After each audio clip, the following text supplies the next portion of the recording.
والصلاة والسلام على نبينا محمد وعلى آله وصحبه وسلم أما بعد أعوذ بالله من الشيطان الرجيم ولتكن منكم أمة يدعون إلى الخير يأمرون بالمعروف وينهون عن المنكر إلى آخر الآية।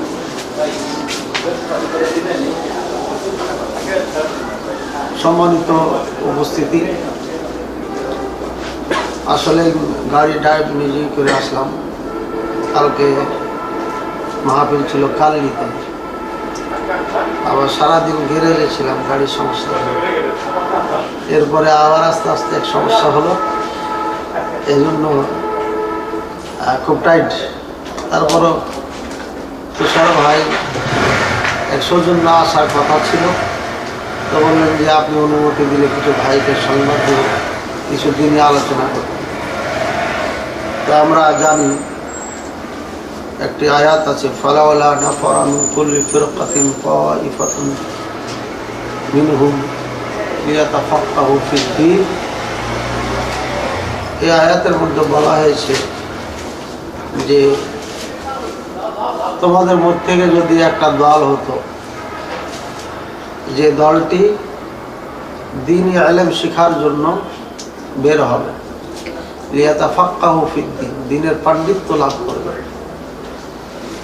তারপরে ওরা ইদা রাজাউ ইলাইহিম, যখন তারা ফিরে আসবে কওমের কাছে, তখন তারা তাদেরকে ভয় দেখাবে। আর একটা আপনার কত এদিকে হতে পারে, অনুবাদটা একটু ঠিক আছে। ফালাওলা নাফারা মিন কুল্লি ফিরকাতিন তাইফাতুন মিনহুম, হাফেজ সাহেব আছেন না, লিয়াতাফাক্কাহু ফিদ-দীন ওয়া লিয়ুনদিরু ইযা রাজাউ ইলাইহিম, লিয়ুনদিরু কওমাহুম, ফিরে যখন আসবে তখন তাদের কওমকে ভয় দেখাবে। এখানে এই আয়াত দ্বারা বোঝানো হয়েছে যে কিছু মানুষ দ্বীনি ইলম অর্জন করে, ইলম অর্জন করার পরে মানুষকে ভয় দেখাবে। কিসের ভয় দেখাবে? আল্লাহর ভয় দেখাবে, জাহান্নামের ভয় দেখাবেন, কবরের ভয় দেখাবেন, হাসরের ময়দানের ভয় দেখাবেন, পাপ করলে তার কি শাস্তি হবে সেগুলো বলবেন। হ্যাঁ, এটা না যে অন্যের কোনো ভয় দেখাবে। মানুষের অন্তরটাকে পুরোপুরি আল্লাহর জন্য খালি করে দেওয়া, এটা হচ্ছে মূল কাজ। তাআল্লুক মা আল্লাহ, আল্লাহর সাথে সম্পর্ক জড়ানো বান্দার হচ্ছে এর কাজ। আর কত তাআল্লুক আও আলাইক বিল মাখলুক, সৃষ্টি জীবের থেকে সম্পর্ক ছিন্ন করা, এটা অন্তরের সম্পর্ক ছিন্ন করা। মানে মনের ভিতরে সম্পূর্ণ আল্লাহর গুণগান থাকবে, ভয় ভীতি আল্লাহর থাকবে, অন্য কাউরে নয়। এই জন্য সমস্ত নবী আম্বিয়াদেরকে আল্লাহ পাক রব্বুল আলামিন প্রেরণ করেছিলেন, আর তাদেরকে দিয়েছিলেন মাত্র একটি কালিমা। ঠিক আছে, সেটা হচ্ছে লা ইলাহা ইল্লাল্লাহ। সমস্ত নবীদের এই কালিমা ছিল। এই কালিমার মধ্যেই সমস্ত ওয়াজ আছে, এই কালিমার মধ্যেই সব শিক্ষা আছে। আমি আয়াত পাঠ করেছিলাম যে ওয়ালতাকুম মিনকুম উম্মাতুন ইয়াদউনা ইলাল খায়র, তোমাদের মাঝে একটা দল যেন হয়, উম্মাত হয়, যে উম্মাত কি করবে? মানুষকে কল্যাণের দিকে ডাকবে আর অকল্যাণ থেকে নিষেধ করবে। যাদের মধ্যে এই গুণটা পাওয়া যাবে, হ্যাঁ, তারা হচ্ছে হেদায়েত প্রাপ্ত। তারা হচ্ছে কি? হেদায়েত প্রাপ্ত। তাহলে সৎ কাজের আদেশ আর অসৎ কাজ থেকে নিষেধ করা, যে এই গুণটা যার মাঝে আছে, তারাই হচ্ছে হেদায়েত প্রাপ্ত দল। তারা হচ্ছে কি? হেদায়েত প্রাপ্ত দল। এই আয়াত থেকে এটা পাওয়া যাচ্ছে। সুতরাং আল আমর বিল মারুফ ওয়ান নাহি আনিল মুনকার, এইটি হচ্ছে অত্যন্ত ইম্পর্টেন্ট এবং গুরুত্বপূর্ণ জিনিস। আর এই কাজটি করলে পরে 18টা উপকার আছে। এক ফজিলত আছে কয়টা? 18টা। 1 নম্বর উপকার হচ্ছে যে এই কাজটি হচ্ছে ওয়াজিফাতুন মিন ওয়াযাইফিল আম্বিয়া, নবীদের এটা ওজিফা ছিল, নবীওয়ালা কাজ।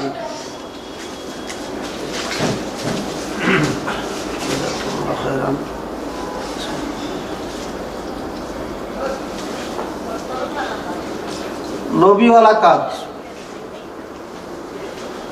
নবীদের কাজ ছিল কি? সমস্ত নবীদের কাজ ছিল একটাই, সেটি হচ্ছে লা ইলাহা ইল্লাল্লাহ। নবী করিম সাল্লাল্লাহু আলাইহি ওয়াসাল্লাম মক্কায় যখন আসলেন তখন উনি সর্বপ্রথম যে দাওয়াত দিয়েছিলেন লা ইলাহা ইল্লাল্লাহ। লা ইলাহা ইল্লাল্লাহ এটি দাওয়াত দিয়েছিলেন মতান্তরে 10 বছর। মতান্তরে কেন বললাম? যে সালাত ফরজ হয়েছিল কখন, এই নিয়ে 7টা মত আছে। যদি আমাদের দেশে সবে মেরাজ পালন হয়, মেরাজের রাত্রি পালন হয় না, যদিও পালন হয় কিন্তু এটা নির্দিষ্ট না। মুফাসসিরিনে কেরাম তারা এখানে নিয়ে অনেক মতনৈক্য করেছেন। 7টা মত রয়েছে। তো 7টার মধ্যে আপনার ধরে নিচ্ছি যে আপনার 10 বছর পরে সালাত ফরজ হয়েছে, কম বেশি অনেকে বলেছেন। তো 10 বছর পরে যদি সালাত ফরজ হয়, আর সব শেষ মত যেটা 7 বছর পরে, তাহলে বুঝে দিচ্ছি 7 বছর আগে সালাত ছিল না, সিয়াম ছিল না, যাকাত ছিল না, হজ ছিল না, আরকানে খামসা মধ্যে 4টি ছিল না, শুধুমাত্র কি ছিল? কালিমা ছিল, লা ইলাহা ইল্লাল্লাহ মুহাম্মাদুর রাসূলুল্লাহ সাল্লাল্লাহু আলাইহি ওয়াসাল্লাম। এখানে একটা ভুল হয়ে দিই, এটা খুবই এটা প্রচার হয়েছে বিভিন্ন নেটে দেখি। কে বলেছে আমি জানি না, কে বলেছে আমি জানি না, তবে প্রতিবাদ পক্ষে বিপক্ষে অনেক বলাবলি হয়েছে যে লা ইলাহা ইল্লাল্লাহ মুহাম্মাদুর রাসূলুল্লাহ এটি কালিমা তাইয়্যিবা কিনা বা এটি শিরকি কালিমা কিনা, এটা আমি আলোচনা করে নেটে দিয়েছি, হয়তো 15-20 মিনিট একটা আলোচনা আছে। লা ইলাহা ইল্লাল্লাহ মুহাম্মাদুর রাসূলুল্লাহ সাল্লাল্লাহু আলাইহি সাল্লাম, 1 নম্বর এটা শিরকি কালিমা না, এটা শিরকি কালিমা না। যারা শিরকি কালিমা বলেছেন বা তারকিব করেছেন মুবতাদা খবরের, এটা সম্পূর্ণ ভুল করেছেন, সে যেই বলুক না কেন। আর দ্বিতীয় নম্বর হচ্ছে যে এটা কি কালিমা তাইয়্যিবা না কালিমা শাহাদা? কালিমা তাইয়্যিবা না কালিমা শাহাদা? কালিমা তাইয়্যিবা বলতে লা ইলাহা ইল্লাল্লাহকে বোঝায়, শুধু লা ইলাহা ইল্লাল্লাহকে বোঝায়। আর কালিমা তাইয়্যিবা লা ইলাহা ইল্লাল্লাহ মুহাম্মাদুর রাসূলুল্লাহ এটা হচ্ছে কালিমা শাহাদার সংক্ষিপ্ত। এটা বুঝেন ভালো, গন্ডগোলটা এখানে।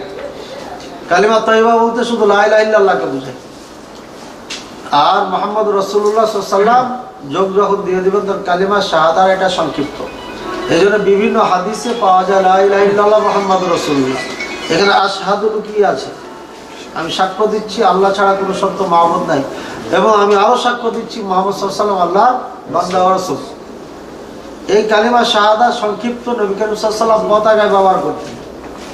এই কালিমা সংক্ষিপ্ত আজও সৌদি আরবের পতাকায় আছে। এই কালিমা সংক্ষিপ্ত গোটা ওয়ার্ল্ডের মসজিদ মাদ্রাসায় লেখা হয়, বুঝেছেন? এই 2টি কালিমা যদি কেউ না মেনে নেয়, একটা কালিমা তাওহীদ আর একটা কালিমা শাহাদা, একেবারে কালিমা শাহাদা মানে নবী সাল্লাল্লাহু আলাইহি ওয়াসাল্লাম আসলি কালিমা শাহাদা হয়ে যায়। সাক্ষী দিতে হবে আল্লাহ একে, আল্লাহ এক, একত্ববাদের সাক্ষী দিতে হবে, আর একত্বতা সাক্ষী দিতে হবে, একত্ববাদ না, একত্বতা সাক্ষী দিতে হবে, এবং এটাও সাক্ষী দিতে হবে নবী করিম সাল্লাল্লাহু আলাইহি ওয়াসাল্লাম শেষ নবী এবং আল্লাহর বান্দা। এই কালিমা আপনার ঝামেলা শেষ। নবী করিম সাল্লাল্লাহু আলাইহি ওয়াসাল্লাম যখন কালিমার দাওয়াত দিলেন তখন ওনার উপরে নির্যাতনের আপনার বর্ষণ হতে লাগলো, নির্যাতন। এর আগে নবী করিম সাল্লাল্লাহু আলাইহি ওয়াসাল্লাম আল আমিন ছিলেন, সব থেকে ভালো মানুষ, সত্যবাদী মানুষ, যার থেকে কখনো কোনো মিথ্যা বের হতো না, আজীবন কখনো মিথ্যা বলেননি। নবী করিম সাল্লাল্লাহু আলাইহি ওয়াসাল্লাম যখন লা ইলাহা ইল্লাল্লাহ দাওয়াত দিলেন তখন উতবা, শাইবা, আবু জাহাল আরো বড় বড় যারা কাফের ছিল, আবু সুফিয়ান সহ প্রথম পর্যায়ে আবু সুফিয়ান, এরা কেউ এটাকে মেনে নিতে পারে। এটাকে না মানার কারণটা এটা আমাদের বোঝা দরকার আছে। লা ইলাহা ইল্লাল্লাহ ভাই আমরা পাঠ করেছি, নবী করিম সাল্লাল্লাহু আলাইহি ওয়াসাল্লাম দাওয়াত দিয়েছেন, দেখেন বলছেন ইয়া আইয়ুহান নাস কুলু লা ইলাহা ইল্লাল্লাহু তুফলিহু, হে মানব জাতি তোমরা লা ইলাহা ইল্লাল্লাহ বলো কামিয়াব হয়ে যাবে। দেখেন এই হলো নবীওয়ালা দাওয়াত। এই দাওয়াত মিসগাইড হয়ে গেছে আমাদের দেশে, এজন্য আমরা আজকে ডিভাইডেড হয়ে গেছি। আমরা ফরজ নিয়ে মারামারি করি না, নফল নিয়ে মারামারি করছি। আমাদের বুকে হাত বাঁধবেন না, নিচে নাভির নিচে হাত বাঁধবেন, রবের আদেশ করবেন না, আমি জোরে না আসতে, 6 তাকবীর না 12 তাকবীর, 8 রাকাত না 20 রাকাত, এই নিয়ে মারামারি না। যেটি আমি বললাম কোনোটাই ফরজ না, ওয়াজিব না। ঈদের তাকবীরও ফরজ না, ওয়াজিব না, সুন্নাত, সমস্ত ইমামদের নিকটে সুন্নাত। রবের আদেশ আমি সবই একই কথা। তাই এই নফল নিয়ে মারামারি করছি কেন? ইহুদিরা লাগিয়ে দিয়েছে আমাদের যে তোমরা এইগুলো নিয়ে মারামারি করো, আর মাঝখান দিয়ে আমরা তোমাদের সাইজ করবো।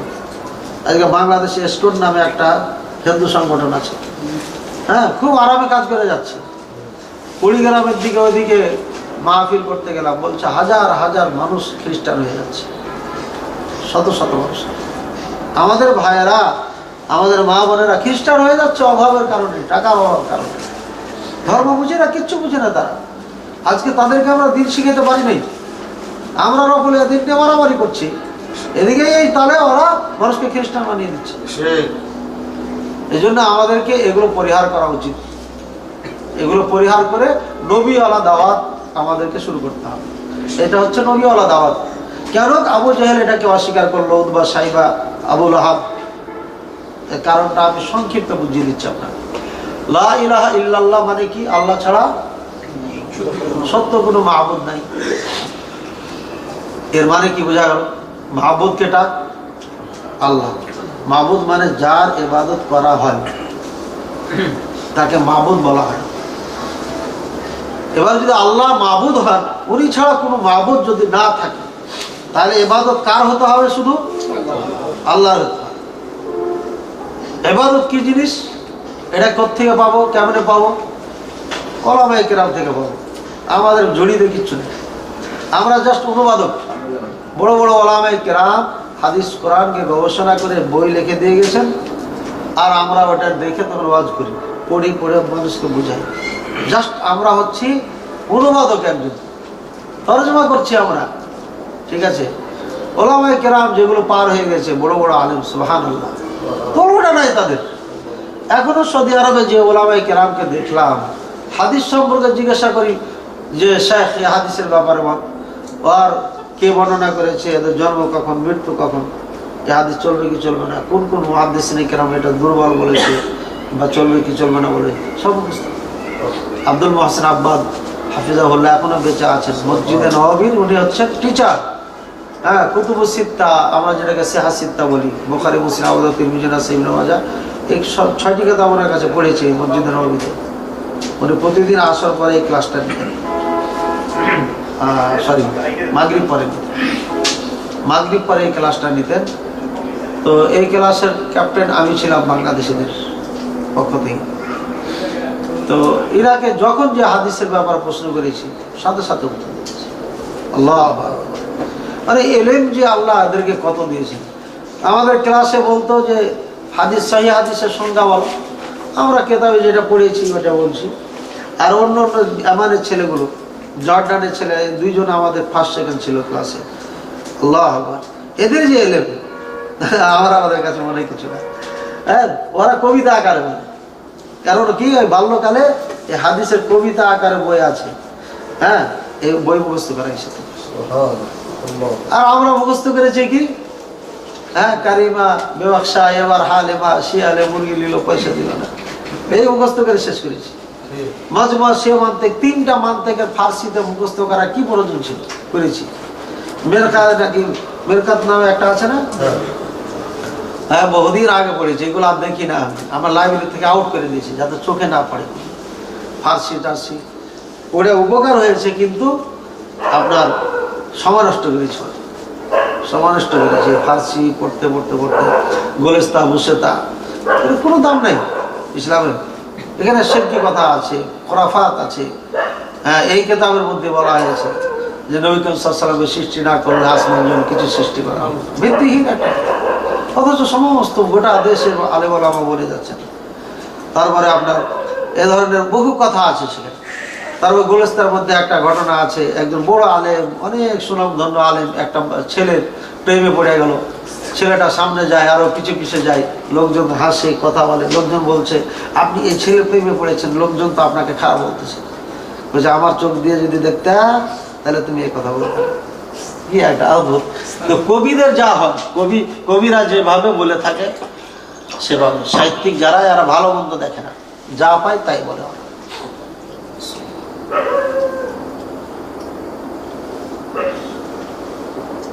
আবার খুব ভালো ভালো কথা বলে, ভালো মন্দ মিলে যখন পড়বে আর হাদিস কোরআন জানবে না, তখন এই সমস্যাগুলো ঘটবে। ওগুলো ব্রেন থেকে মাথার থেকে যায় না।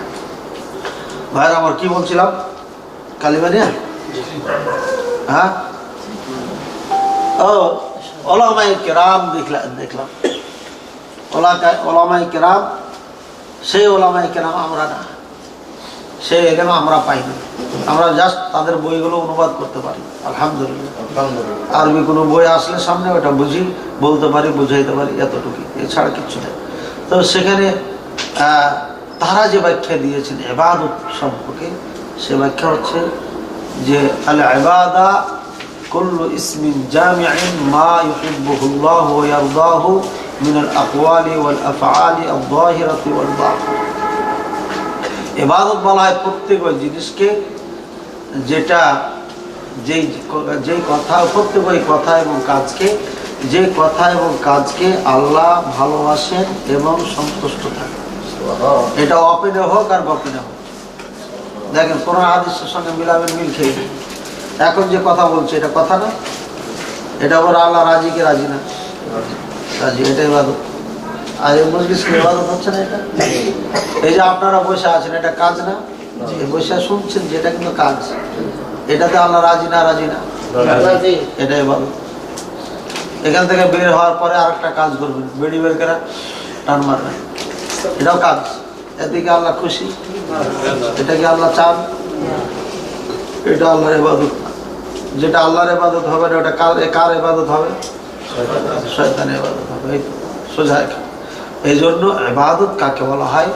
মানুষের প্রত্যেকটি কাজ এবং কর্ম, প্রত্যেকটি কাজ এবং কর্ম এবং কথা এবং কর্ম, প্রত্যেকটি কথা এবং কর্ম ইবাদত। যদি আল্লাহ পছন্দ করেন, ওর উপর রাজি থাকে, এই দুটা শর্ত। সেটা অপেনে করেন অথবা গোপনে করেন।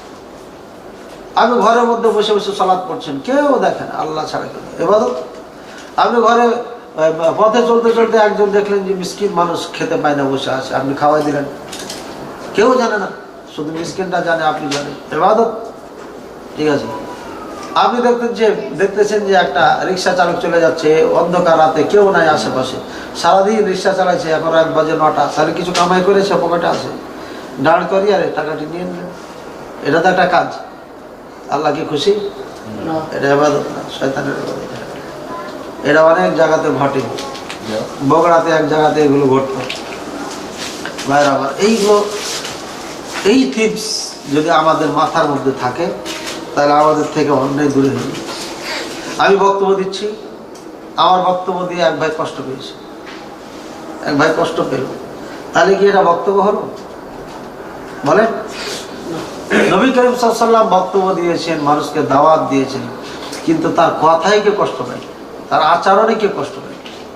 কখনো কাউকে গালি দিতেন না, গালি দেওয়া অভ্যস্ত ছিল না। নবী করিম সাল্লাল্লাহু আলাইহি ওয়াসাল্লাম সবসময় মানুষকে দাওয়াত দিয়েছেন ভালো ভাষায়, ভালো কথায়। চরিত্রের মাধ্যমে যত মানুষ ইসলামে এসেছে, দাওয়াতের মাধ্যমে তত মানুষ আসেনি। দাওয়াতের সাথে সাথে সাহাবায়ে কেরামদের চরিত্র যখন অ্যাড হয়েছে, যোগ হয়েছে, তখনই মানুষ দলে দলে এই দলে আসছে। আজও ইউরোপ আমেরিকার যে মুসলিম হচ্ছে, আমাদের মুসলিম ভাইদের দেখেন, চরিত্র দেখে।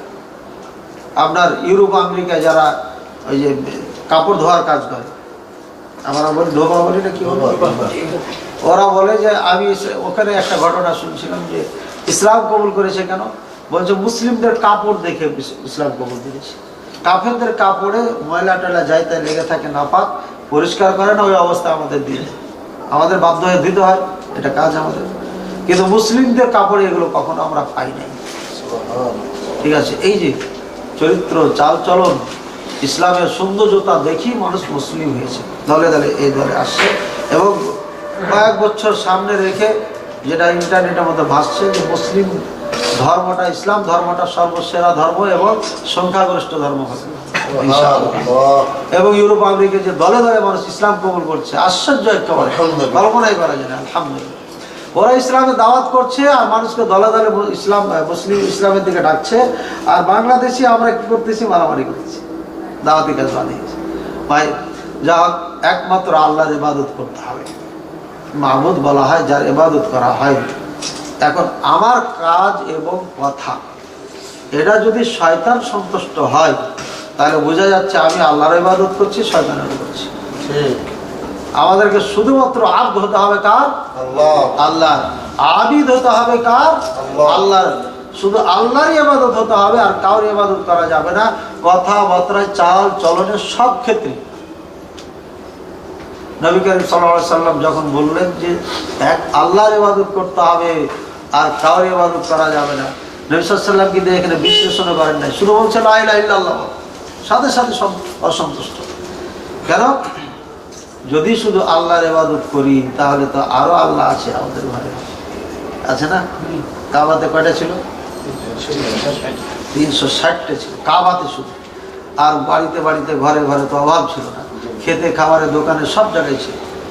ভাইয়ের আমার, সাহাবী বলতেছেন যে আমরা সফরে যখন যেতাম তো ছাতু সানতাম। ছাতু সানা বুঝেন তো?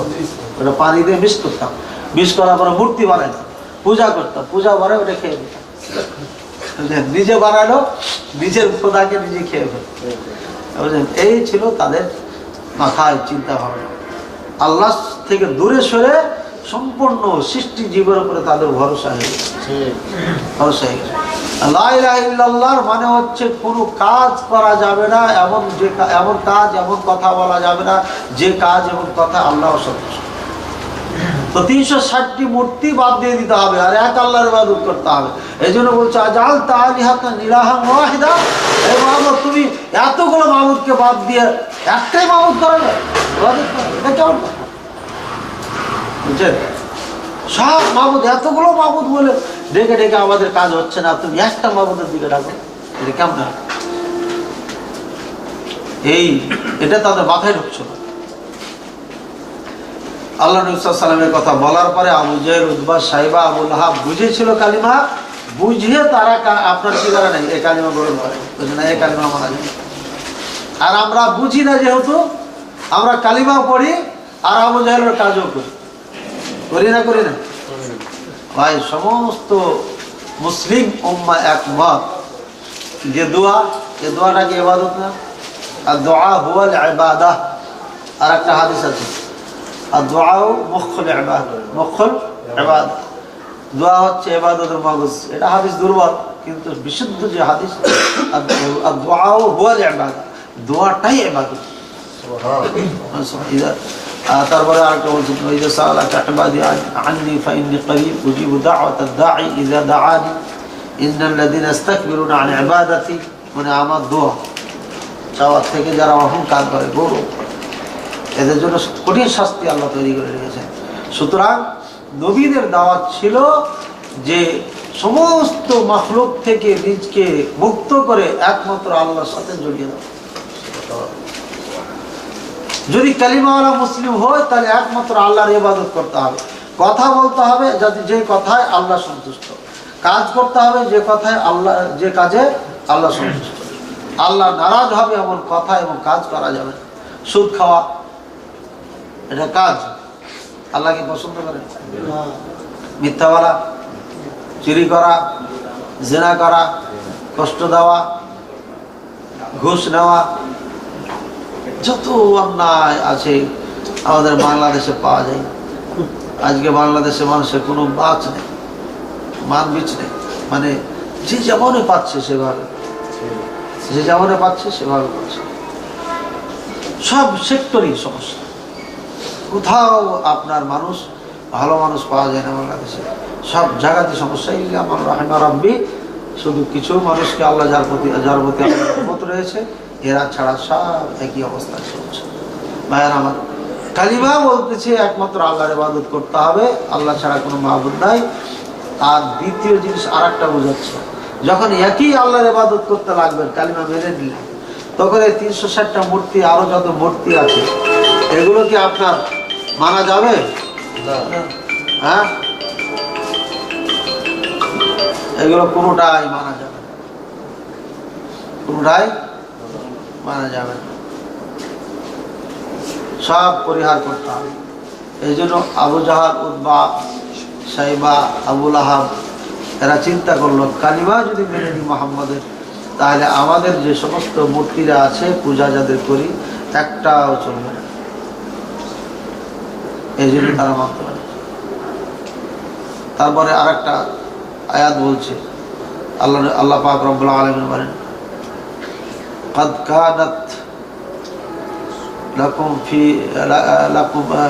كانت لكم أسوة حسنة في إبراهيم والذين آمنوا معه। ইব্রাহিম আলাইহিস সালাম, ইব্রাহিম আলাইহিস সালামের সঙ্গে যারা ঈমান এনেছিল এদের মাঝে তোমাদের জন্য উত্তম বৈশিষ্ট্য রয়েছে। সুবহানাল্লাহ। ইয ক্বালু লিকওমিহিম, যখন তারা তার জাতিকে বলল, ইন্না বুরাউম মিনকুম ওয়া মিম্মা তা'বুদুন, আমরা আজ থেকে তোমাদের থেকে, তোমরা যাদের পূজা করো তাদের থেকে সম্পর্ক ছিন্ন করলাম। সম্পর্কে কি করলাম? ছিন্ন করলাম। তাহলে এখন লা ইলাহা ইল্লাল্লাহর বিপক্ষের যত শক্তি আছে এদের থেকে সম্পর্ক ছিন্ন করতে হবে। তাহলে আপনি কালিমাওয়ালা মুসলিম হবেন। কালিমার হাকিকাত বলছি, মানে কালিমার দাবি বলতেছে। কালিমা যে দাবি করে তিনটি, সেটা এই তিনটির মধ্যে দুটা বললাম। এক নম্বর আল্লাহর ইবাদত করতে হবে, আর একটা কি ভাই বলেন না, আল্লাহ বিপক্ষে যে সমস্ত মাবুদ খাড়ো করা আছে এবং যারা করতেছে এগুলোকে পরিহার করতে হবে, সম্পর্ক ছিন্ন।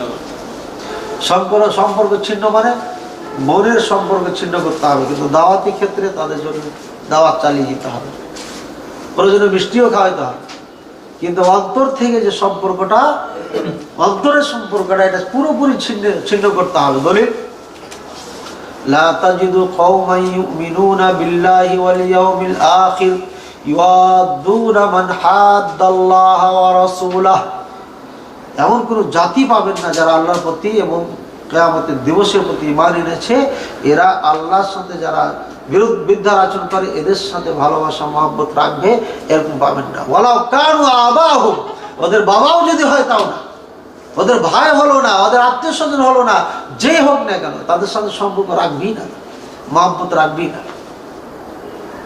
আরো দলিল সূরা মুহাম্মাদুর রাসূলুল্লাহ ওয়াল্লাযীনা আমানু ওয়াল্লাযীনা মাহু আশিদ্দাউ আলাল কুফফার। মুহাম্মদ সাল্লাল্লাহু আলাইহি ওয়াসাল্লাম আল্লাহ রাসূল, ওনার সাথে যারা আছে এরা কাফেরদের ব্যাপারে খুব কঠোর। ও রুহামাউ বাইনাহুম, কিন্তু মুসলিম পারস্পরিক দয়ার সাগর। আল্লাহু আকবার। দয়া দৃষ্টান্ত দিয়েছে, ভ্রাতৃত্ব বন্ধের দৃষ্টান্ত কায়েম করেছেন সাহাবায়ে কেরাম। ওই যে একজন সাহাবী, নাম জানা আছে, একজন সাহাবীকে ভাই বানিয়ে নিলেন, আলী খাফিল ইসলাম। নবী করিম সাল্লাল্লাহু আলাইহি ওয়াসাল্লাম সর্বপ্রথম ভ্রাতৃত্ব বন্ধনে আবদ্ধ করেন মুসলিম জাতিকে। এরপরে কোরআন বলে, কুল্লু আল মুসলিমুনা ইখওয়ান ইন্না শাইতানা আদুউন লাকুম, নাকি জানেন, তোমরা সবাই ভাই ভাই। সহিহ হাদিস, সহিহ মুসলিমের হাদিস হচ্ছে আল মুসলিমু আখুল মুসলিম, একজন মুসলমান আর একজন মুসলমানের ভাই। ঠিক আছে, কুল্লু মুসলিমিন ইখওয়া, প্রত্যেকটি মুসলমান ভাই ভাই। ঠিক আছে,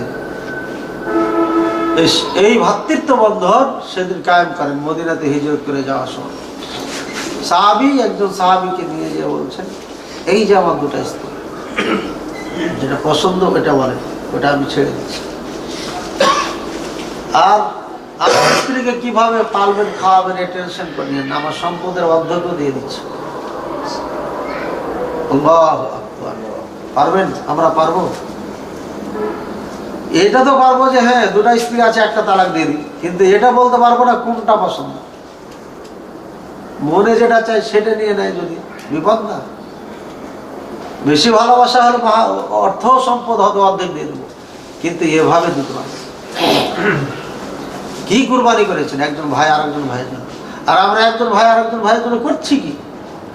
হ্যাঁ ভাই, আজকে কি করতেছি আমরা? কেন এ কন্দল? কন্দল হচ্ছে মূলে ঠিক না থাকার কারণে, লা ইলাহা ইল্লাল্লাহ দাওয়াত না থাকার কারণে। নবীওয়ালা দাওয়াত না থাকার কারণে। নবীওয়ালা দাওয়াত হচ্ছে এই কালিমা, আর এই কালিমা যখন শিখবে তখনই ভাই ভাই হয়ে যাবে সব। এরপরে নামাজ, সালাত ইত্যাদি ইত্যাদি। পৃথিবীতে সব থেকে বেশি কাজ আমল করেছেন নবী করিম সাল্লাল্লাহু আলাইহি ওয়াসাল্লাম কোন দুটা বলতে পারবেন? আরকানে খামসা, পাঁচটি ইসলামের স্তম্ভের মধ্যে সব থেকে বেশি পালন করেছেন দুটা। কোন দুটা বলেন তো? এক নম্বর হচ্ছে তাওহীদ, লা ইলাহা ইল্লাল্লাহ। সব সময় দাওয়াত দিতেন, সব সময় লাগাতার 10 বছর দাওয়াত দিয়েছেন মতান্তরে। আর তারপরে সালাত। সালাত কত বছর পড়েছেন নবী সাল্লাল্লাহু আলাইহি ওয়াসাল্লাম বলেন? কমপক্ষে 13 বছর। 3 বছর মক্কায় আর 10 বছর কোথায়? মদিনায়। নবুয়াতে 10 বছর পরে যদি নামাজ ফরজ হয়ে থাকে তাহলে মোট কমপক্ষে কত? 13 বছর সামথিং, কয়েক মাস, 1 মাস 1.5 মাস। তো নবী করিম সাল্লাল্লাহু আলাইহি ওয়াসাল্লাম 13 বছর যে আমলটা করেছেন হাজার হাজার সাহাবায়ে কেরামদের সামনে, সেই আমলটা নিয়ে বেশি গন্ডগোল আমাদের, সেটা নিয়ে গন্ডগোল বেশি। ঠিক আছে, এটা সমাধান কিভাবে সমাধান দেবে? সমাধান আমার কাছে একটা, যে ভাই যারা এখানে বাঁধছে এখানে বাঁধুক, যারা এখানে বাঁধছে এখানে বাঁধুক, কেউ কাউকে কিছু বলেন না। এছাড়া সমাধান আছে? হ্যাঁ, আমারটা সত্য, ও যে আমারটা সত্য, কাকে কে মানায়?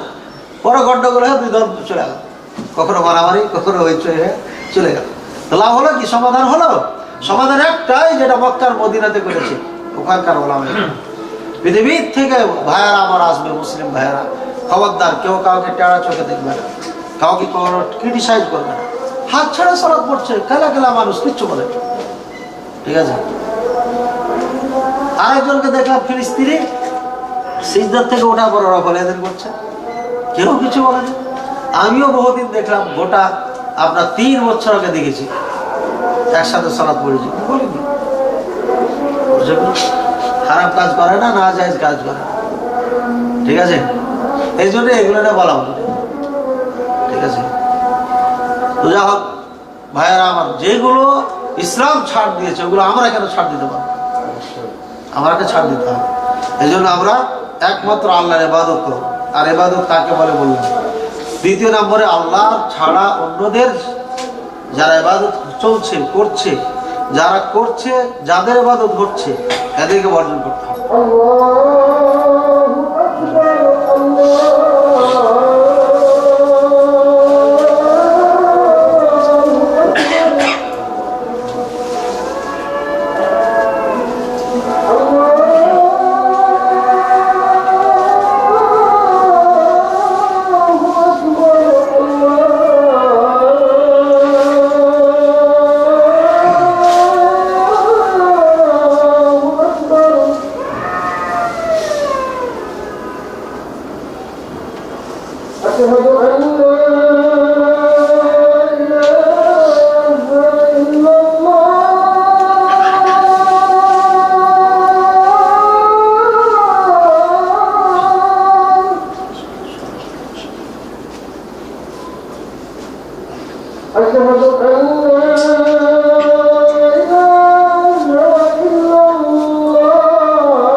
Allah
জি সম্মানিত দিনী ভাই বোন, আল্লাহ পাক রব্বুল আলামিন এই আল্লাহ দরহি শক্তি যারা পোষণ করে পালন করে তাদের থেকে এবং যাদেরকে আল্লাহর বিপক্ষে খাড়ো করে রেখেছে, দাঁড় করিয়ে রেখেছে, তাদের থেকে সম্পর্ক ছিন্নর কথা বলেছেন। যখন মক্কাবাসীরা বলল যে 1 বছর মুহাম্মদ তোমার মাবুদের ইবাদত করবো আমরা, আর 1 বছর তোমরা আমাদের মাবুদের ইবাদত করবে, তখন আল্লাহ পাক রব্বুল আলামিন বললেন কুল ইয়া আইয়ুহাল কাফিরুন, হে মুহাম্মদ সাল্লাল্লাহু আলাইহি ওয়াসাল্লাম আপনি বলে দেন, হে কাফেরগণ, লা আ'বুদু মা তা'বুদুন, তোমরা যাদের ইবাদত করছো তাদের ইবাদত আমরা করি না, আমি করি না। ওয়ালা আনতুম আ'বিদুনা মা আ'বুদ, আর আমি যার ইবাদত করি তার ইবাদত তোমরা করবে। ওয়ালা আনা আ'বুদু মা আবাদতুম, আর তোমরা যাদের ইবাদত করছো আমিও করব। স্পষ্ট কথা।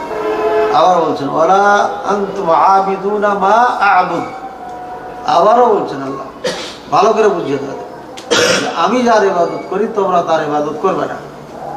যেহেতু করবে না, লাকুম দীনুকুম ওয়ালিয়া, তোমাদের দিন তোমাদের, আমার দিন আমার, তোমাদের সাথে কোনো সম্পর্ক। লাকুম দীনুকুম ওয়ালিয়া দিন মানে তোমাদের সাথে আমার কোনো সম্পর্ক নাই। এটা ব্যাখ্যা না, অর্থ এটা না যে ওদের ধর্ম ওরা পালন করুক, আমাদের ধর্ম আমরা পালন করুক, যে হ্যাঁ যার যার ধর্ম যার যার উৎসব সবার, এটা না। বরঞ্চ কি হয়েছে, নট কানেকশন, কোনো কানেকশন নাই তোমাদের সাথে। কি অফার নিয়ে এসছো এটা তোমার, এটা আল্লাহ স্পষ্ট করে দিয়েছেন। সুতরাং আল্লাহ পাক রব্বুল আলামিন এই লা ইলাহা ইল্লাল্লাহ সমস্ত নবীকে দিয়ে পড়েছেন। কেন? এই লা ইলাহা ইল্লাল্লাহর মধ্যে সমস্ত শরীয়ত রয়েছে। লা ইলাহা ইল্লাল্লাহর উপর চলে আসবেন যখন কমপ্লিট একটা মানুষ যখন আল্লাহর ইবাদতকে মেনে নেবে, তখন আল্লাহ ইবাদত দিবেন। আগে কর্মচারী হতে হবে, নাহলে কাজ দিবে কেমন? কর্মচারী হতে পারেন না, আপনার চাকরি হয়নি তো আপনাকে ডিউটি দিবে কিভাবে? আগে লা ইলাহা ইল্লাল্লাহর উপরে আপনাকে তৈরি করতে হবে।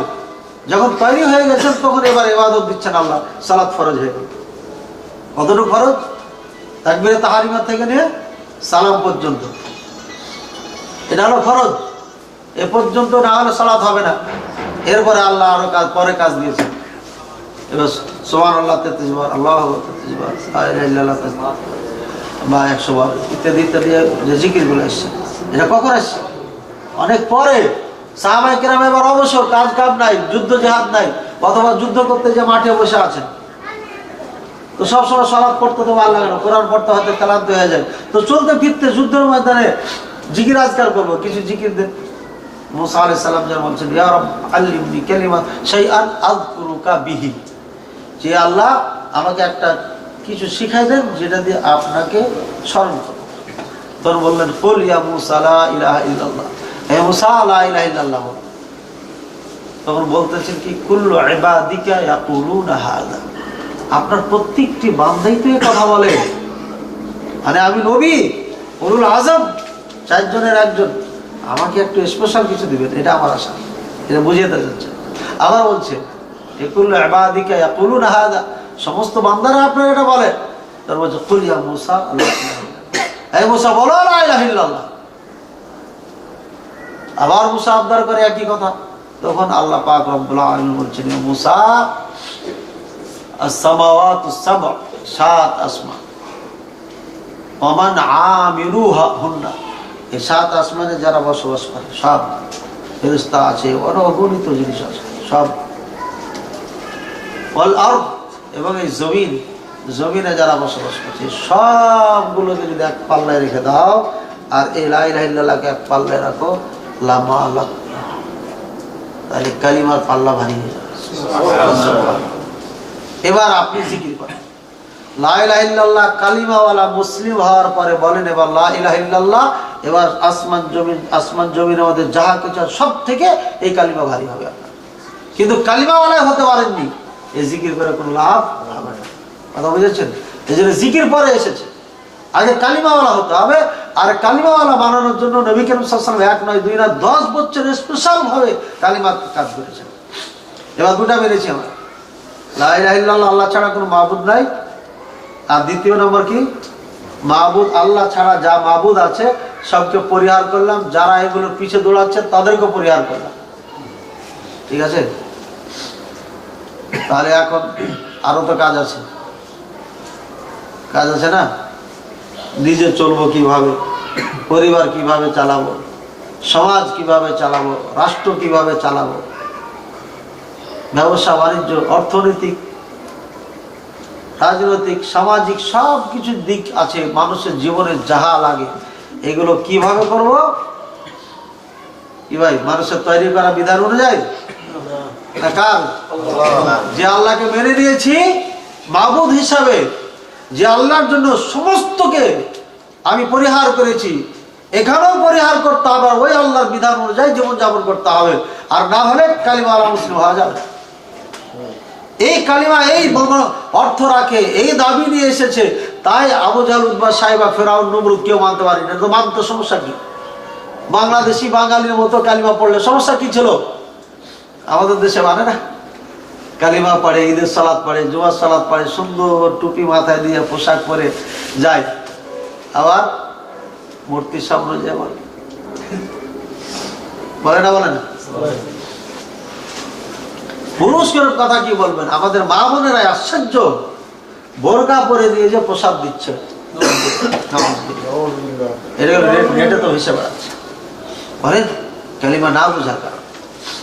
ভাই নবীওয়ালা কাজ বলেছিলাম, এটা হচ্ছে নবীওয়ালা কাজ। এই নবীওয়ালা কাজ আমাদের সকলকে করতে হবে।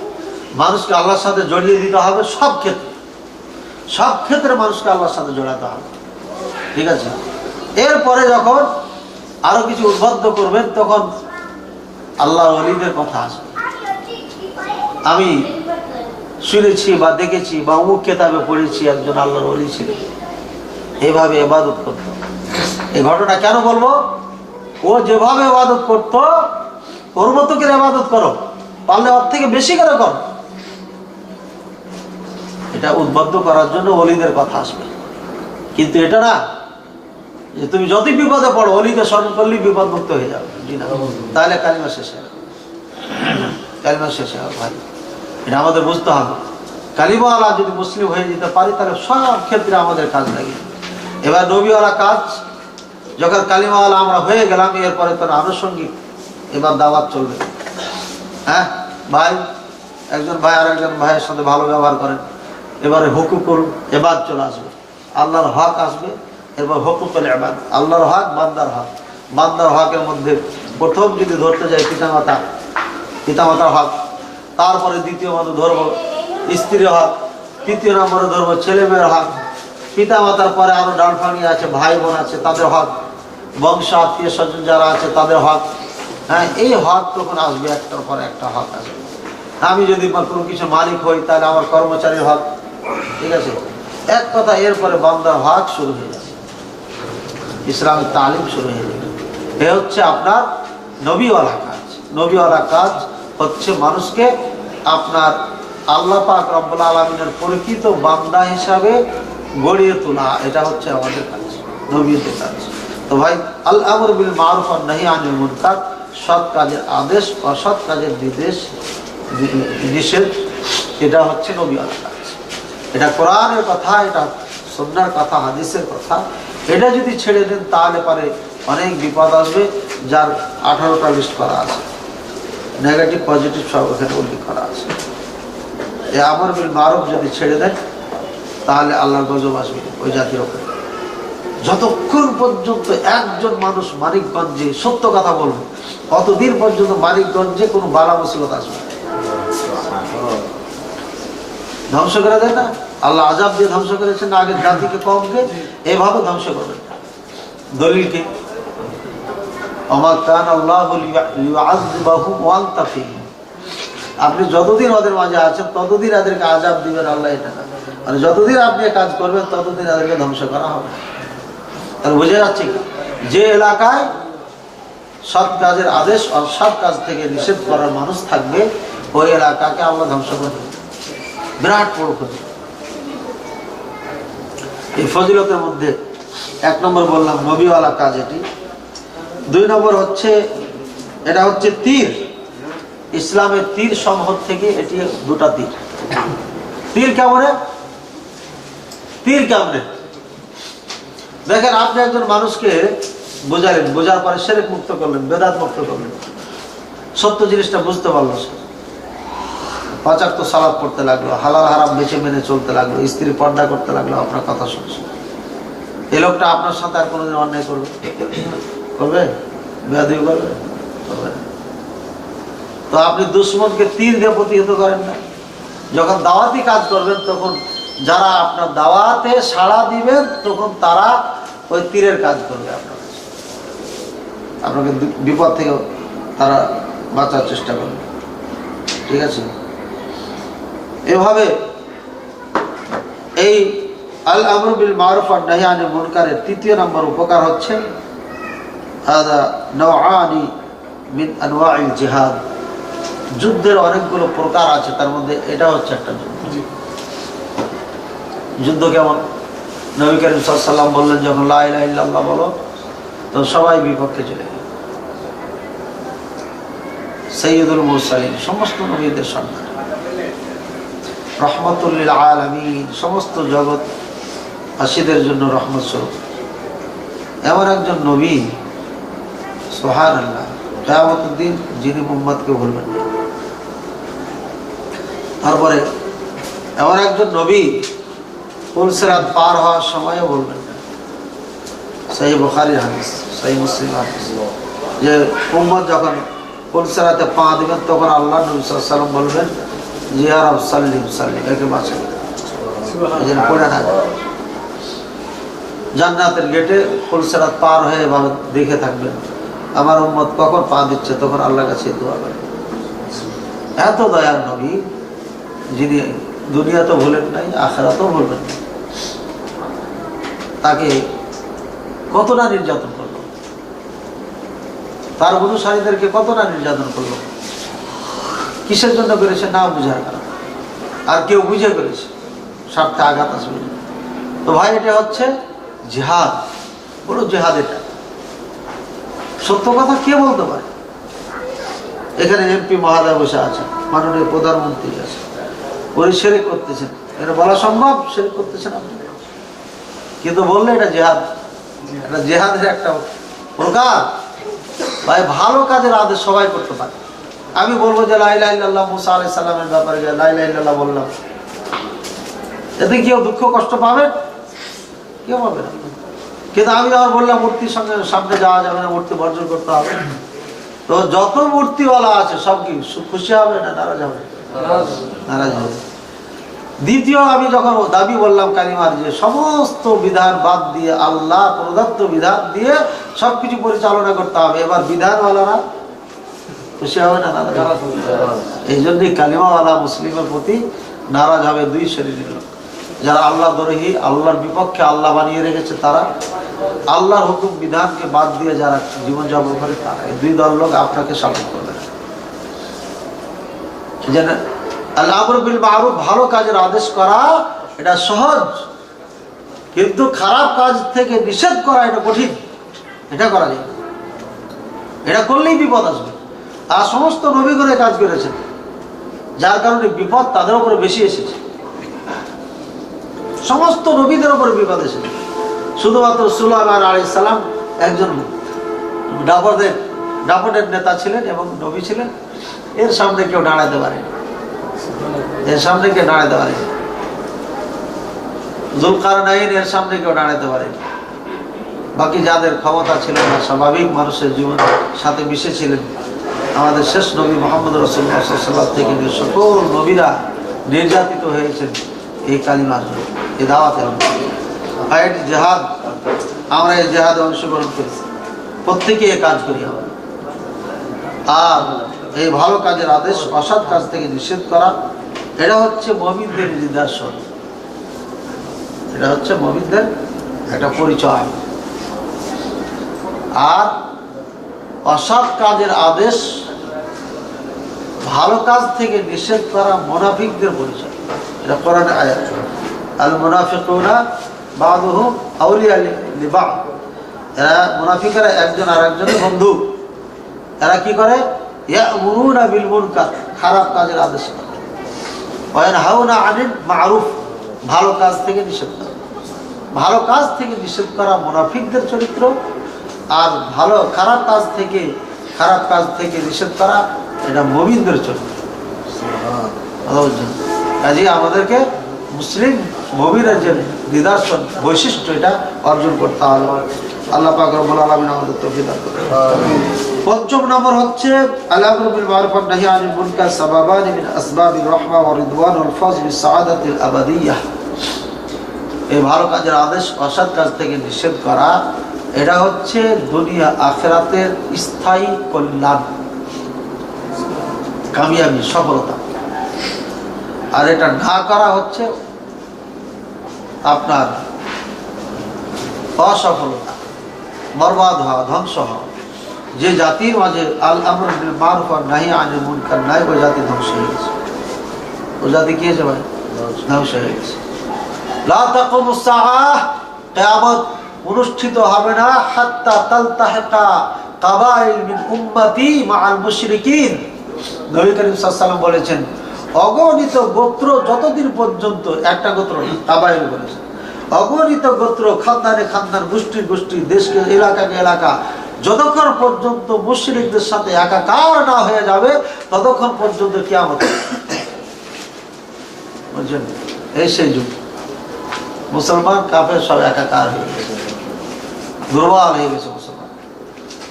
সুতরাং এই কাজ আমাদের করতে হবে, এটা মুমিনদের চরিত্র, এবং অগণিত বিপদ আপদ থেকে মুক্তি পাওয়া যাবে এবং আল্লাহ পাক রব্বুল আলামিনের সন্তুষ্ট অর্জন হবে। এটা হলো সব থেকে বড় পাওয়া। আমি যদি আওয়ামী লীগ বা বিএনপির কাজ করি, বা যে দল করছেন আপনারা, অনেক আছে না, দলের জন্য জীবন দিয়ে দিচ্ছে, তাহলে দলের লোক তাকে ভালোবাসবে না? বাসবে না? মাননীয় প্রধানমন্ত্রী শেখ হাসিনার নাম, ছবি বুকে লাগিয়ে জীবন দিয়ে দিচ্ছে। মাননীয় প্রধানমন্ত্রী খুশি হয়ে তার বাড়ি চলে যাচ্ছে, এই 10 লাখ টাকা দিয়ে দিলেন। খুশি হয়েছে না হয়নি? আল্লাহর পতাকা লাগিয়ে আপনি জীবন দিবেন, আপনি দাওয়াতি কাজ করবেন, মানুষকে বোঝাবেন, হ্যাঁ, মুসলিমদেরকে ইসলামের দিকে ডাকবেন, অমুসলিমদেরকে ডাকবেন, তাহলে কি আল্লাহ খুশি হবে না আপনার প্রতি? অবশ্যই। কাজে এই কাজ আমাদেরকে করতে হবে। এটা হচ্ছে সব থেকে বড় কাজ বর্তমান সময়ের জন্য, এটা কঠিন জিহাদ। 6 নম্বর হচ্ছে যারা এই কাজ করে এরা হচ্ছে খায়রুন নাস, উত্তম মানুষ। উখরিজাত লিন-নাস তা'মুরুনা বিল মা'রুফ ওয়া তানহাউনা আনিল মুনকার। খায়রুন, হ্যাঁ, ইজরা কুনতুম খায়রা উম্মাতিন উখরিজাত লিন-নাস, তোমরা হচ্ছে উত্তম জাতি, তোমাদেরকে মানুষের জন্য বের করা হয়েছে, প্রেরণ করা হয়েছে, পাঠানো হয়েছে। তোমরা ভালো কাজে আদেশ করবা, অসৎ কাজ থেকে নিষেধ। এই কাজ করলে তোমরা উত্তম মানুষ। যদি এই কাজ না করি তাহলে উত্তমের থেকে নাম কেটে যাবে। প্রত্যেকেরই দায়িত্ব দাওয়াতি কাজ করা, কিন্তু স্তর আছে। দাওয়াতি কাজের কি ভাই আছে? স্তর আছে। আলেম ওলামা যেটা কোরআন সুন্নাহ থেকে দৃঢ়ভাবে জানবেন, এটা জাতিকে বলবেন।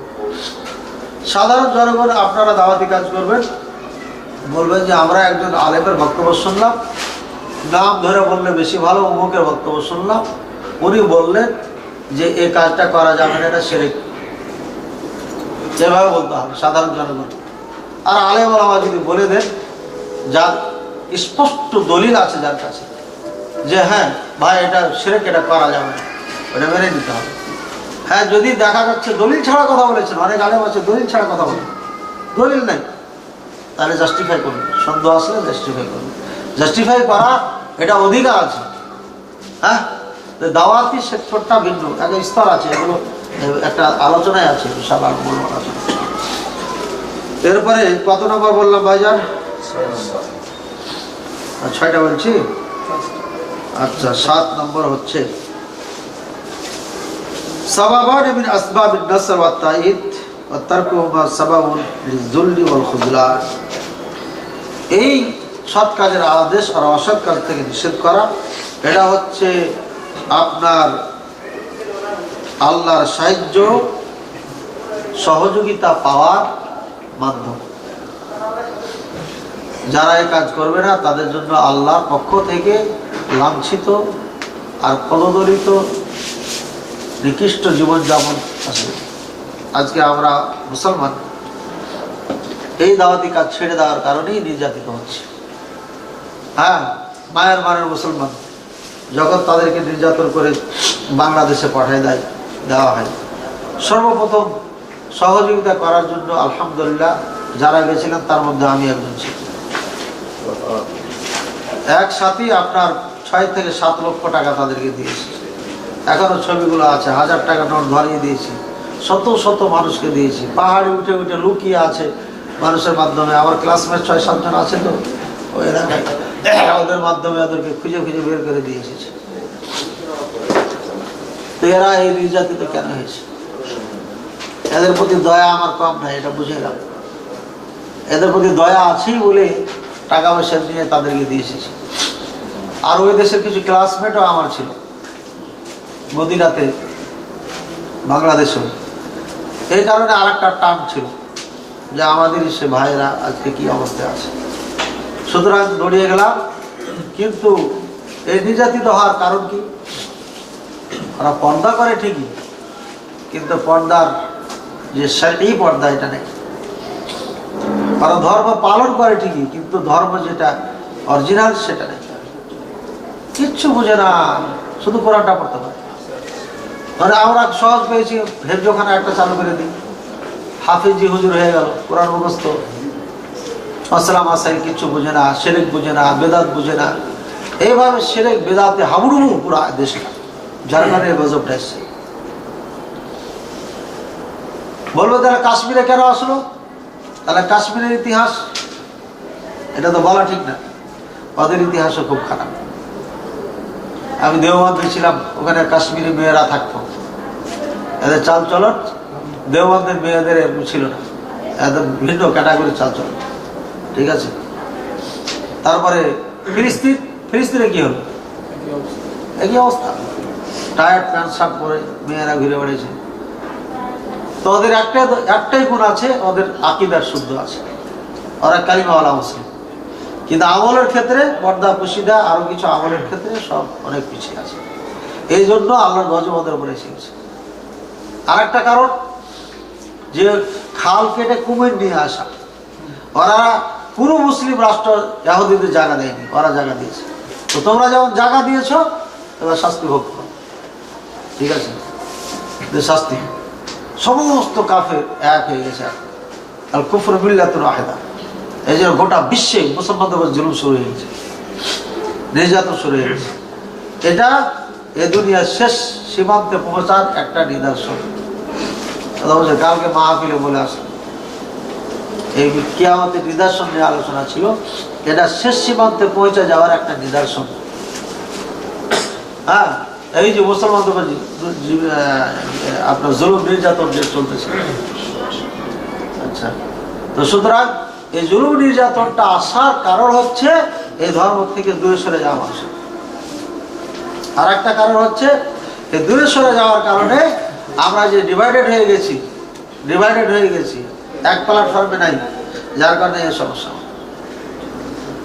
আপনার আব্দুল আজিজ বা শেখুল হাদিস আব্দুল আজিজ, আজিজুল হক, আজিজুল হক রাহিমাহুল্লাহ, হঠাৎ করে যমুনা টিভিতে বললো উনি জঙ্গিদের নেতা ছিলেন, বলেছে না বলেনি?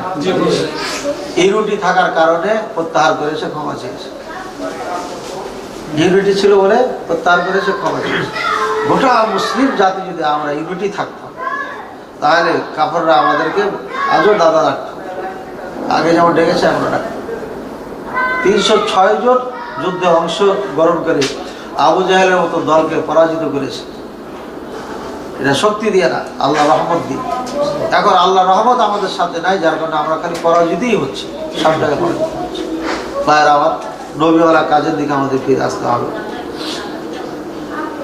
আচ্ছা জি, 9 নম্বর হচ্ছে, 8 নম্বর হচ্ছে আল-আমরু বিল মারুফ ওয়ান নাহয়ি আনিল মুনকার। এটা সাবাবুন মিন আসবাবি কবুল আমাল, আমল কবুল হওয়ার কারণ। এই কাজ যারা করবে এদের আমল কবুল হবে। এরা আল্লাহর কাজ করছে না, আল্লাহ খুশি, এমনি কবুল হয়ে যাবে। আর যদি এটা ছেড়ে দেন তাহলে আমল কবুল হবে না। সবগুলোর পিছনে দলিল আছে, সময় অভাব। 9 নম্বর আল-আমরু বিল মারুফ ওয়ান নাহয়ি আনিল মুনকার সাবাবান মিন আসবাবি ইস্তিজাবাতি দুআ ওয়া তারকিহিমা সাবাবুন লির-রাদ্দি ওয়াল হিরমান।